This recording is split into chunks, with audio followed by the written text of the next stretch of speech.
भगवान श्री कृष्ण ने उद्धव को गोपियों के पास भेजा। गोपियों के पास ही क्यों भेजा?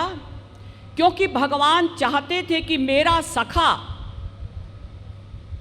अंतिम रस प्राप्त करे,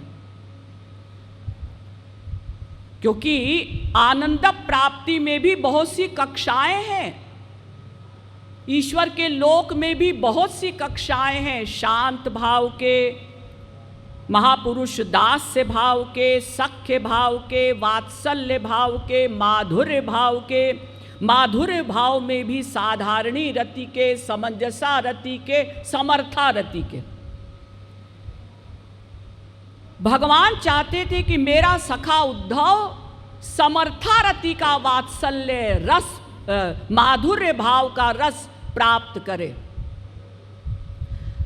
तो माधुर्य भाव समर्था रति की आचार्या हैं गोपियां, इसलिए गोपियों के पास भेजा। लेकिन ऐसे तो उद्धव जाते ना, तो भगवान ने उद्धव को पट्टी पढ़ाई। पट्टी पढ़ाई माने बेवकूफ बनाया, बुद्धू बनाया, और कहा कि देखो तुम मेरे सखा हो ना, हाँ हाँ, और तुम जानते हो कि मुझे अभी मथुरा में बहुत काम है, फिर द्वारिका भी जाना है, मुझे बहुत काम है, हाँ हाँ। तो तुम गोपियों को ज्ञान दे आओ, क्योंकि अगर भगवान कहते गोपियों से प्रेम ले आओ, तो उद्धव कहते हैं मैं अपड़ गंवार गोपियों के पास जाऊं, मैं स्वयं इतना बड़ा ज्ञानी हूं। अरे संसार में हम लोग जिन्हें कुछ ज्ञान नहीं है, किसी बड़े तत्वज्ञानी के पास प्रारंभ में हम भी अहंकार के साथ जाते हैं, बाद में भले ही झुकें तो झुकें। फिर इतना बड़ा ज्ञानी, उस समय द्वापर युग के टॉप के ज्ञानी उद्धव परमहंस, बेपढ़ी लिखी अंगूठा छाप गोपियों की शरणागति स्वीकार करने जाए कि उनके चरणों की धूली प्राप्त करके मैं अपना कल्याण करूं, ऐसा तो उद्धव जाते ना। तो भगवान ने उनको कहा कि देखो तुम हमारे सखा हो, हमारा ये काम कर दो कि तुम जाओ गोपियों के पास। तो उद्धव बड़े प्रसन्न हुए, हाँ मेरी इतनी शिष्याएं बन जाएंगी और थोड़ी ही देर में करोड़ों शिष्याएं बन जाएंगी, मैं प्रतिष्ठित हो जाऊंगा। देखिए ज्ञानी 5 प्रकार के होते हैं।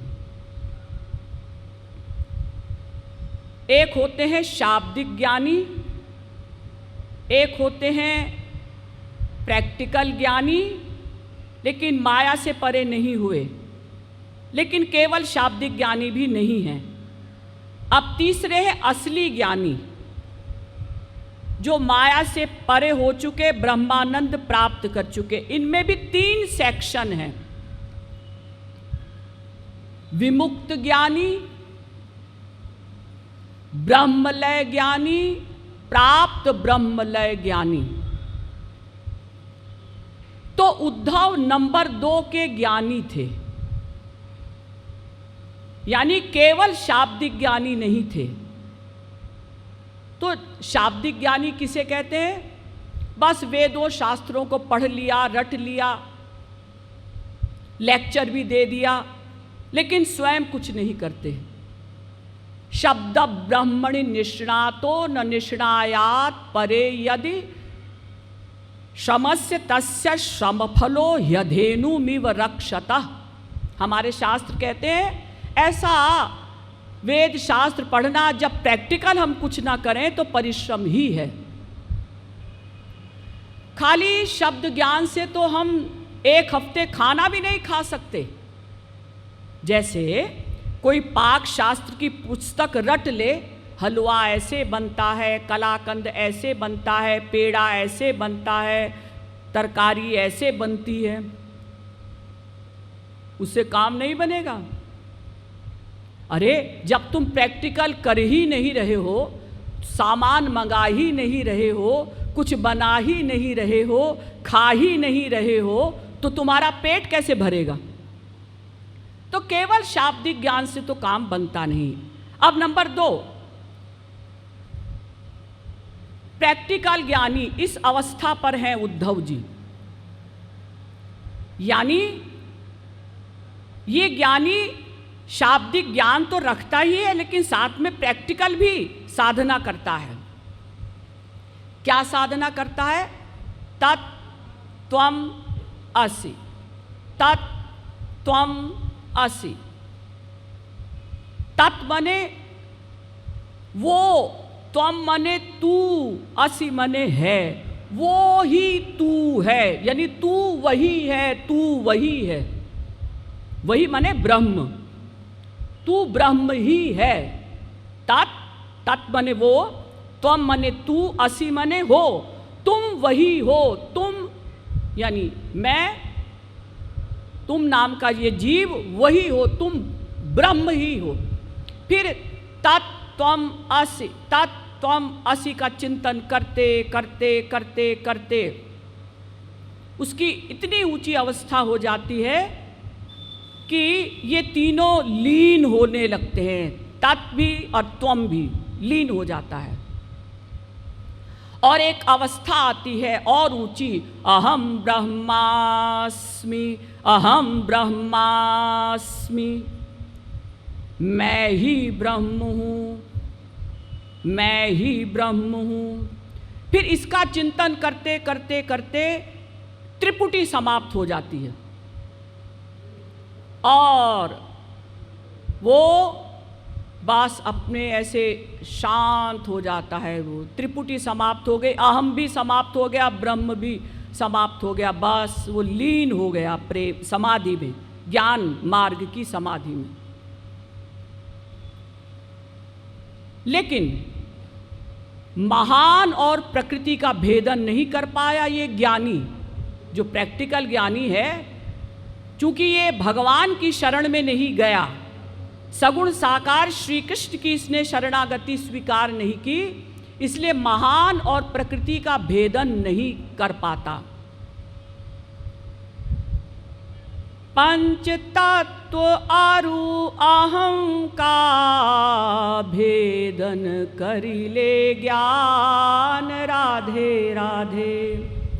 पै बिनु भक्ति न करि सके भेदन, प्रकृति महान, राधे राधे। भक्ति शतक। ये ज्ञानी पृथ्वी, जल, तेज, वायु, आकाश तक का भेदन कर लेता है, अहंकार तक का, अहम तक का भेदन कर लिया। अहम ब्रह्मास्मि, अहम ब्रह्मास्मि का चिंतन करके। लेकिन महान और प्रकृति ये दो गेट क्रॉस नहीं कर सकता। ज्ञानी भूमि जल तेज गोविंद राधे, वायु आकाश अहम भेदन करा दे। राधा गोविंद गीत। ज्ञानी जो है भूमि, जल, तेज, वायु, आकाश तक का, अहम तक का भेदन कर लेता है, लेकिन महान और प्रकृति इसका भेदन नहीं कर पाता। क्यों? क्योंकि कानून है भगवान का, मामेव ये प्रपद्यन्ते माया में तान तरन्ति ते। गीता के 7वें अध्याय का 14वां श्लोक। जो मेरी ही शरण में आएंगे वही माया को पार कर सकते हैं।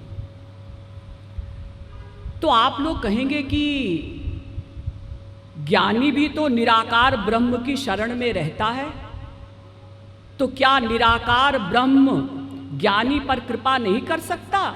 ना। क्यों?